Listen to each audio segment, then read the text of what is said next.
We are all brothers and sisters on the path. And we come to that realization they were not enemies, we're not working against each other, but we're all working toward the goal of our ascension and the planetary ascension.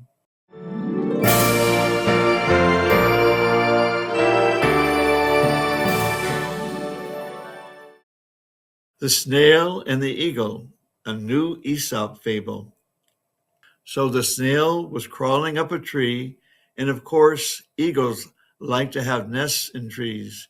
And the snail was very inquisitive, and normally it is so slow it would never get to the top of a massive tree where an eyrie would be built by an eagle.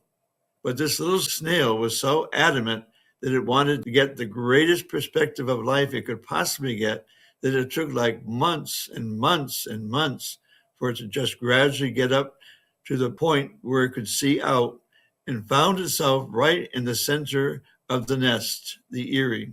So the eagle came back and was immediately ready to just devour the little snail. But at that very moment, a flash of lightning from nowhere came and shook the tree, and the snail flew out of the eyrie because the tree shook. So instead of going to devour the snail, the eagle actually flew down and allowed the snail to be on its neck and allowed it to go on the ground. And for a timeless moment, they stared at each other, and the snail was dumbfounded that the eagle would do that. And the eagle was dumbfounded that the snail had made it that far up. And they realized at that sacred moment that the trek upward was worth the inconvenience for the snail, because in these few moments when it was flying, it realized the same nature that was in the eagle. And therefore, when they looked at each other, they realized that they were one. So that new Aesop fable was given to me by David Christian Lewis in a soul raising session. And as you may know, Lonello had an embodiment as Aesop. And I'd like to give my interpretation of that fable as it applies to me.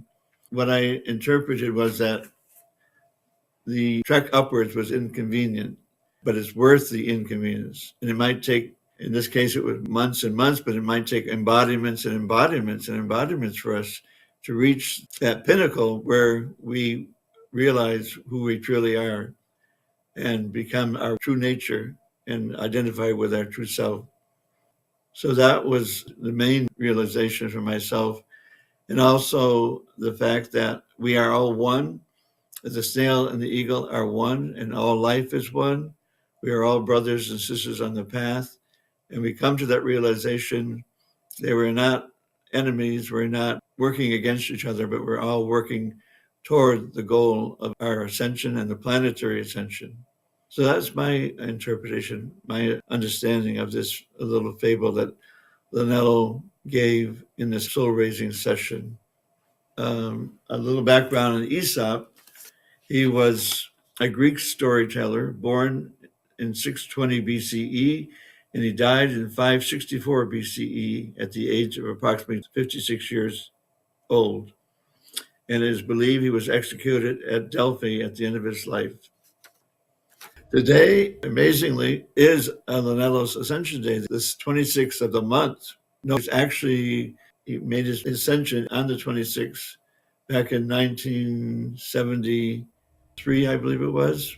So this is amazing that I'm giving this reading of this fable this day. And I actually knew Mark Prophet, that was his name, who is now called Lonello, the Ascended Master Lonello. I actually knew him, and I actually was part of his staff in Colorado Springs. And so it's a great privilege now to receive from him on the ascended level these wonderful teachings that can come through in soul raising sessions. And in this case, this particular fable, which was meaningful to me. So I hope you enjoyed this narrative, and I look forward to sharing with you in the future.